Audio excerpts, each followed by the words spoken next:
tudo começou na política em Franca, claro, mas da matemática para a política, qual é o cálculo que se faz aí? É que conta que dá esse resultado?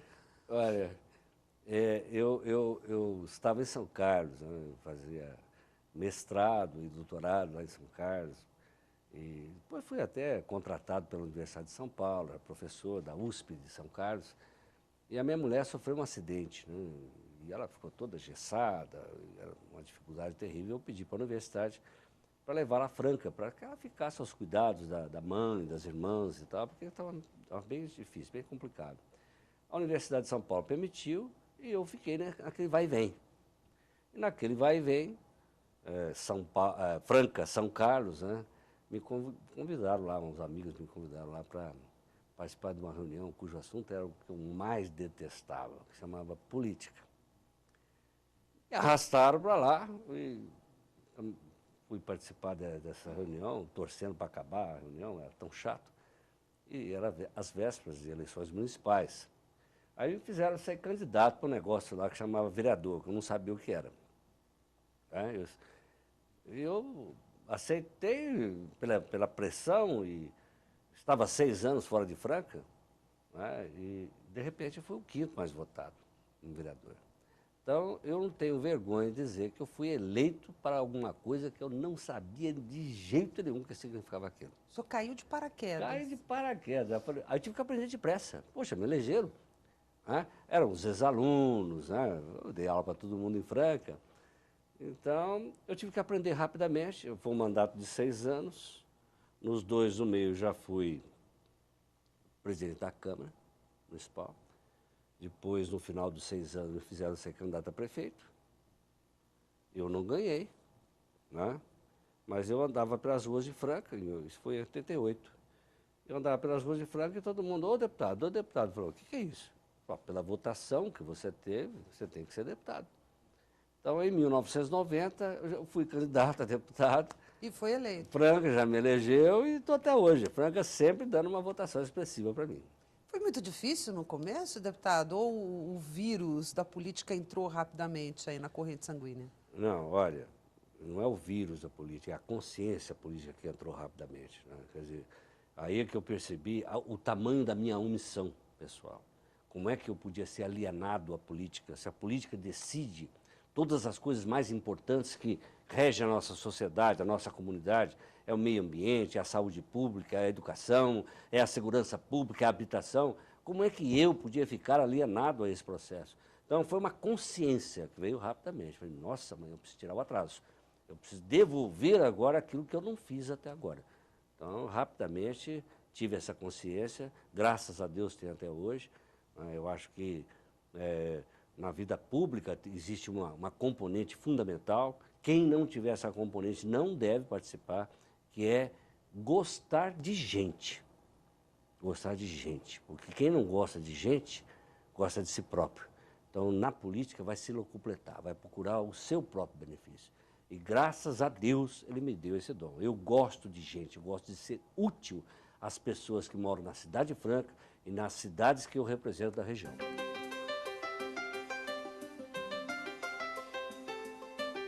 Como era só Franca quando o senhor nasceu? O senhor se lembra daquela cidade mais pacata, mais calma? Olha, eu nasci em São Paulo. Nasci em São Paulo. Meu pai é gerente do Banco do Estado naquela época, né? Então, ele passou por Ourinhos, Atibaia e, de repente, ele foi levado para Franca, né, meu pai. José Engler Pinto era o gerente do Banespa de Franca. E lá eu cheguei com 5 anos. E é uma curiosidade, porque meu pai, logo no primeiro ou segundo mês, ele já se dirigiu ao cemitério da Saudade, lá da Universidade de Franca, e já comprou o seu lugarzinho. Ou seja, ele Ou seja, chegou e falou, é aqui que eu vou ficar. É aqui. Hoje, lá ele descansa juntamente com a minha mãe, Dona Nazaré, né, e 2 irmãos que faleceram. Quer dizer, Franca foi a cidade que ele escolheu e nós acabamos escolhendo. Desde os 5 anos, era uma cidade menor, hoje é uma cidade pujante, não? Uma cidade que tem aí seus 320 mil habitantes, proporcionalmente na minha região é a que mais cresce mais que, por exemplo, Ribeirão Preto, era crescimento dela é maior, né, com as suas indústrias de calçados, agora indústria de lingerie, com o seu comércio, sua pecuária. Então, eu cresci com a cidade. Então, isso dá uma... Sabe, você se identifica com ela, você se identifica com a cidade. Isso é uma coisa muito boa, porque você conhece as pessoas todas, né? Conhece todo mundo, isso que é bom. É o que tem mais importante numa cidade, são as suas pessoas. Então, é uma coisa muito agradável representar a minha Franca, representar a região de Franca aqui na Assembleia Legislativa de São Paulo. E Franca não perde esse ar de interior ainda, né? Ainda tem essa coisa interiorana das pessoas se conhecerem, conversarem. Ah, é o fulano que mora ali. Essa coisa mais agregadora, mais quente do que tem na capital. Exatamente. Quer dizer, Franca tem um tamanho muito bom. Quer dizer, ela tem tudo, mas não é uma grande metrópole onde todo mundo, ninguém conhece ninguém. Não é isso? Acho que as pessoas Um têm ritmo mais lento, É, né? não, o ritmo é corrido, mas as pessoas se conhecem. Não, mais lento que eu digo é que É. dá mais tempo de você olhar para olhar, o outro, de conversar, de exatamente, tomar aquele cafezinho na padaria.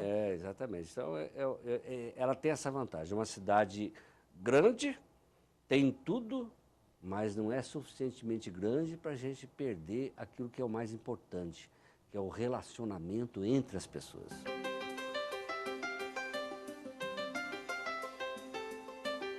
Teu pai e tua mãe cuidando aí de 9 filhos, né? O senhor tem 8 irmãos. Como é que era? Difícil, né? Tudo bem, gerente do Banco do Estado na Cidade Franca, mas 9 é complicado, né? Eu acho que era uma coragem que nós não temos mais, né? Uma coragem. E tem um detalhe, meu pai e minha mãe, eles viveram para a família. Isso eu testemunhei o tempo todo. Quer dizer, era um casal muito ligado, né? Muito ligado e vivendo para os filhos, para a família. O seu Engler, como gerente do Banespa, numa época que não tinha computador, não tinha nada, uma instrução da matriz para chegar em Franca levava uma semana. Então, enquanto não chegava a nova instrução, o gerente tinha que ter a liberdade de decisão, né, sobre problemas da indústria de calçados e tal. Então, o meu pai foi um gerente muito estimado e o grande legado que nos deu foi o seu nome, o respeito que você tem pelo seu Engler, que nós herdamos, né, uma melhor herança que ele podia ter nos deixado. A dona Nazaré, né, era uma pessoa muito inteligente, ela é sobrinha do escritor Paulo Setúbal, tinha uma linhagem, ela era muito inteligente, mas ela abdicou de tudo para ser a dona Nazaré, esposa do seu Engler, né, e mãe dos 9 filhos, conforme você disse. Tem um 10º que, infelizmente, ficou em Atibaia, sepultado em Atibaia, mas 9 irmãos e uma família maravilhosa com a qual convivi gostosamente toda a minha infância. Quem que é o mais próximo, assim, ou não tem o mais próximo? Eu acho que todos são mais próximos, mas o mais próximo, às vezes, quem sabe, é aquele mais próximo da idade, que é mais companheiro seu. Porque lá na minha família, os 5 primeiros são homens, né? Eu sou o 5º. Depois é que veio a primeira mulher, outra mulher, um homem e outra mulher, né? Eu sou o 5º. Então, eu acho que o 4º, que infelizmente já morreu também, que era o Carlos, era o mais companheiro, né? Nós saímos juntos e tal, mas todos eles, de alguma maneira, foram maravilhosos, todos foram maravilhosos. Eu imagino que as 3 meninas devem ter sofrido com 5 irmãos mais velhos. 5 para tomar conta, para ter ciúme, para ficar de olho nos namorados. Eu acho que elas sofreram um pouquinho. Um pouquinho. Sofreram um pouquinho, mas elas não confessam, ou confessam, não sei. Hoje nós brincamos muito e tal, mas você tem razão, acho que elas sofreram. Naquela época, inclusive, né, 5 irmãos olhando, era complicado. Gente, era um time de futebol de salão de menino ainda com reserva, né? Que eram 6 meninos. Sei, teve mais o Ulisses lá que veio depois, no meio das mulheres. Vocês não deixavam sua mãe louca, não? A minha mãe, coitadinha, como você disse, eu lembro o sofrimento dela na divisão das coisas, né? Se ela fizesse um doce, tinha que dividir o doce. Sabe, ela mesmo... Abria mão até da parte dela, evidentemente, né? Abria mão. Então, hoje eu reconheço, assim, muito, mas muito, o sacrifício, o esforço que o meu pai e minha mãe fizeram para educar 9 filhos. Como é que é a história da primeira mesada, deputado? O senhor gastou num restaurante Lá em casa tinha mesada, né? Então, é, e a primeira mesada eu contei aos amigos e eles me convidaram para ir num restaurante lá de Franca, na Praça Central, lá, Praça Barão da Franca. Um restaurante que chamava Bar Santa Maria. E, de repente, eles resolveram, vamos fazer um pedido. Era um filé Parmegiana. parmegiana. Eu nunca tinha ouvido falar nisso. E eu entrei nisso. Entrei de alegre, né? E aí eu comecei a pensar, e agora? E como é que eu vou saber qual é o preço desse negócio? E se a minha parte dava a pagar? Então, eu acho que foi um sofrimento muito grande, porque eu tive que descobrir o preço do filé, quanto nós estávamos, qual seria a minha parte, depois puxar para o baixo da mesa, Pra contar. ver quanto é que dava as moedinhas. Deu. Aí eu comi o filé, a parmegiana, gostosamente, porque eu estava livre do perigo. Tava bom o filé, ele valeu Aí cada valeu a moedinha. pena, valeu a pena, valeu a pena. Teu primeiro emprego foi com o teu irmão? Foi. O mais velho, ele tinha um escritório de representação para componentes de calçados e foi um irmão muito zeloso pelos irmãos menores, todos eles, né? Então, o Juca, que nós chamávamos, o Juca teve esse zelo e quando nesse escritório ele me chamou pela primeira vez no meu primeiro emprego. Temos lá mandar as cartinhas para os fornecedores e tal, os pedidos que ele tirava das indústrias de calçados de Franca. Foi uma aprendizagem maravilhosa que eu tive com meu irmão. E a matemática, deputado, o senhor já gostava disso lá no primário, no ginásio? Foi um caminho natural, assim, o senhor não teve dúvida na hora de prestar vestibular? Olha, eu acho que a matemática acho que tem que ser um dom, sabe? Eu acho que existe na minha família um pouco impregnada essa questão. Não só eu que tenho esse amor à matemática, outros irmãos também têm. Não todos, mas vários têm. E quando eu estava lá, mais ou menos pela quarta série ginasial, que hoje corresponde à oitava série, né?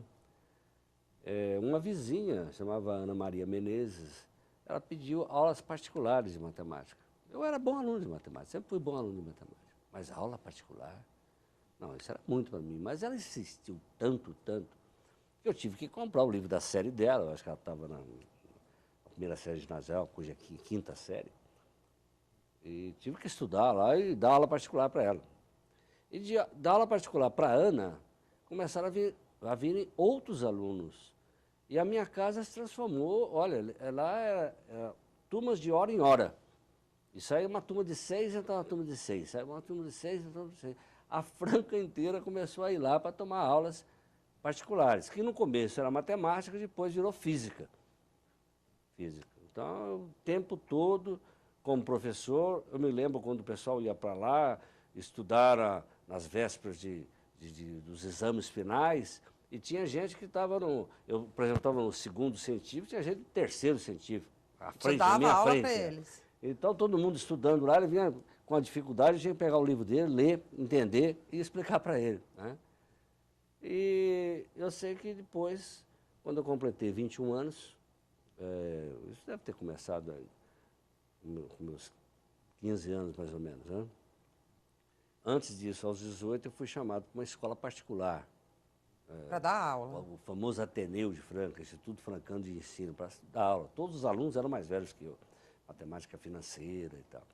E depois, com 21 anos, eu fiz em agosto, quando chegou em setembro, a escola estadual Torquato Caleiro, que é a minha escola, a escola que eu sempre estudei, ela me chamou para ser professor de física. Então, eu passei a ser professor da escola pública, né?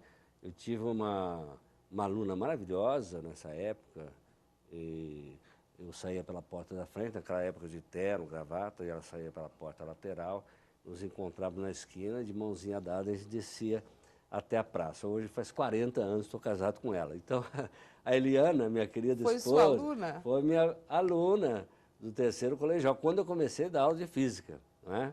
Mas ela tinha o quê? 17, 18 anos? Você tinha 21? 21, ela tinha 18 anos, 17, 18 anos, exatamente. Ela foi minha aluninha, né? E hoje estou casado com ela há 40 anos. Você vê como foi bom ser professor de matemática e física, né?